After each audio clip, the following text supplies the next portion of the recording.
Olá, irmãs! Espero que estejam todas bem.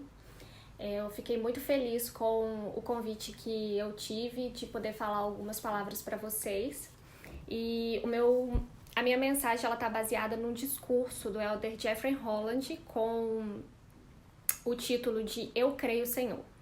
E eu gostaria de começar essa mensagem citando uma descrição que está no livro de Marcos, tá?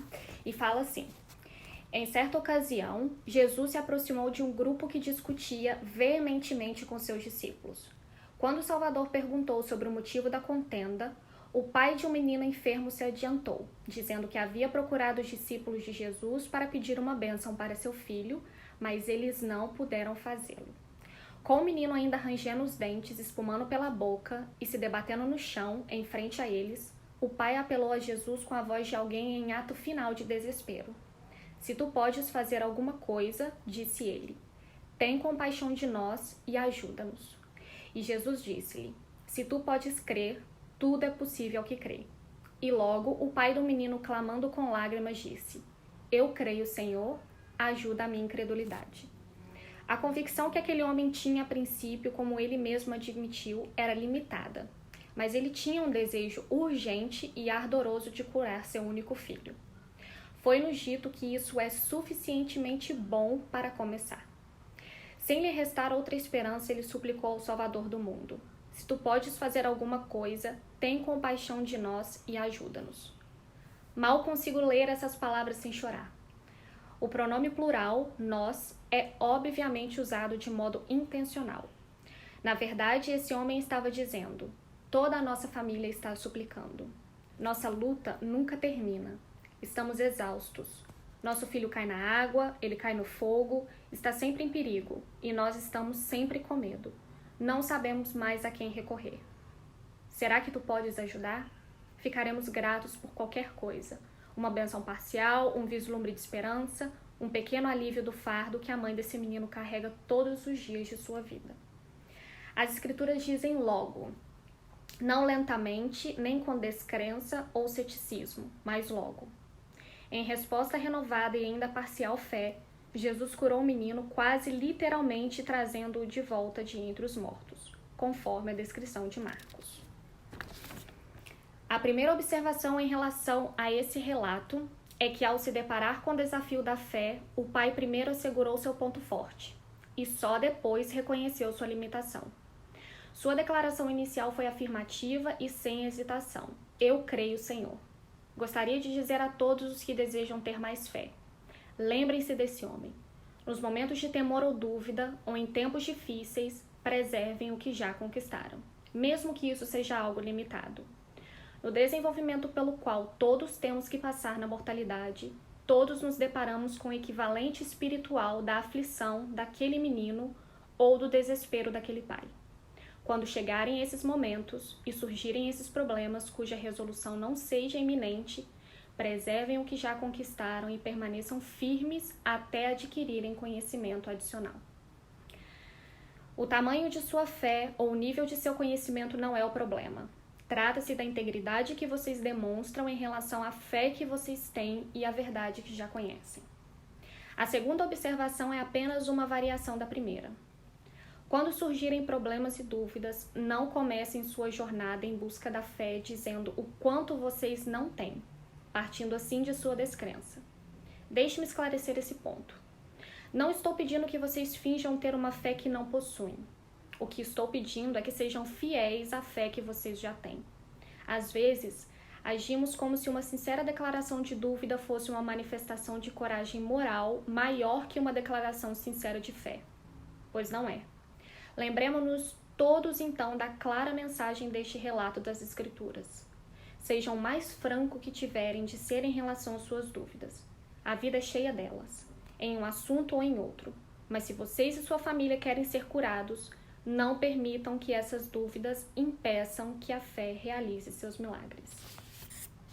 Irmãos e irmãs, esta é uma obra divina em andamento com manifestações e bênçãos abundantes em todas as direções. Portanto, não se aflijam-se de tempos em tempos se surgirem questões que precisam ser analisadas, compreendidas e resolvidas. isso será feito. Nesta igreja, o que conhecemos sempre supera o que não conhecemos. E lembrem-se, neste mundo, todos temos que andar pela fé. Por isso, sejam pacientes com as fraquezas humanas, as suas próprias, bem como as daqueles que servem com vocês em uma igreja que é liderada por homens e mulheres voluntários e mortais, com exceção de seu perfeito Filho unigênito. As pessoas imperfeitas sempre foram tudo o que Deus teve para usar em sua obra. Isso deve ser terrivelmente frustrante para ele, mas ele sabe lidar com isso, e devemos fazer o mesmo. A última observação que o Elder Jeffrey Holland fala desse ocorrido, ele diz: quando surgir uma dúvida ou dificuldade, não tenham medo de pedir ajuda. Se desejarmos de modo tão humilde e sincero como fez aquele pai, podemos recebê-la. As Escrituras se referem a esse desejo sincero como verdadeira intenção, com todo o coração, agindo sem hipocrisia e sem dolo diante de Deus. Testifico que, em resposta a esse tipo de importunação, Deus enviará ajuda de ambos os lados do véu para fortalecer nossa crença.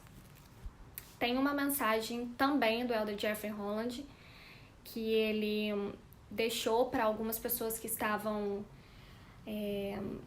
com algumas dúvidas em relação às provas que elas estavam passando em suas vidas. E eu peguei essa mensagem de um vídeo na internet e está intitulado como Deus nos ama. E começa com uma mulher fazendo uma pergunta para ele, e ela fala: como entender o amor do Senhor quando Ele me dá mais provações? Em minha vida pessoal tenho mais provações que qualquer outra coisa. Tentei ter um bebê, não consegui. Estamos indo ao templo, fazendo tudo o que devemos e ninguém pode ajudar, só Ele. Como entender isso? Elder Holland, ele responde, ele fala: ok, todo mundo pode ter o que quer ou algo melhor. Agora você quer um filho, nada mais justo. A tragédia moderna dos abortos é o que é em um mundo cheio de irmãs e irmãos que querem um filho. Isso é algo que tenho certeza que Deus vai conversar com algumas pessoas. Deixando isso de lado, você está caindo em uma armadilha que quero que todos evitem, que é: sofro muito, acho que Deus não me ama, estou sofrendo porque eu estou sendo punido, devo ter feito algo errado, ou não recebi uma mensagem, uma resposta à minha oração, ou não consigo achar uma solução. É uma provação após a outra. Aí ele pergunta: consegue ver o perigo de pensar dessa maneira? Toda pessoa que conheço nesse livro, e Elder Holland ele passa a segurar o livro de Mórmon. E aqui está. Vocês estão preparados para isso? Pode não ser o pensamento mais encorajador que já teve na vida. Quanto mais justo for, mais sofrimento terá. Ele conta uma experiência que ele teve na época com o presidente Fauci. E ele fala: fui enviado com o presidente Fauci para uma designação em Jerusalém pelo presidente Hunter, mas tive um forte sentimento, uma inspiração de que não veria de novo e não consegui suportar tal pensamento. Então fui até lá e bati na porta para dizer adeus, e que eu e o presidente Fauci estávamos a caminho. O presidente Hunter estava doente, estava muito doente. Eu não sei se a igreja sabia o quão doente. Não conversamos muito sobre a saúde uns dos outros. Eu disse: irmã Hunter, perdoe-me. Pensei que eu estava fazendo a coisa certa, mas fiz a coisa errada. Diga a ele apenas que eu o amo. Diga que eu o amo de todo o coração. Ela disse: eu direi. Presidente Fauci e eu fomos para o aeroporto. Chegamos em Londres. Esperávamos na rampa de saída quando recebemos um pequeno cartão padrão que todos já vimos. Sr. Fauci e Sr. Holland, o presidente Hunter faleceu. Então retornamos, abandonamos a viagem e voltamos para o avião. Irmã Fauci e a irmã Holland voaram de volta conosco para o funeral. Ninguém jamais pode dizer: Deus não amava Hunter? Não tenho certeza que como ele se sente com relação a mim. Quero ser, mas não sou tão audaz para achar que sou especial.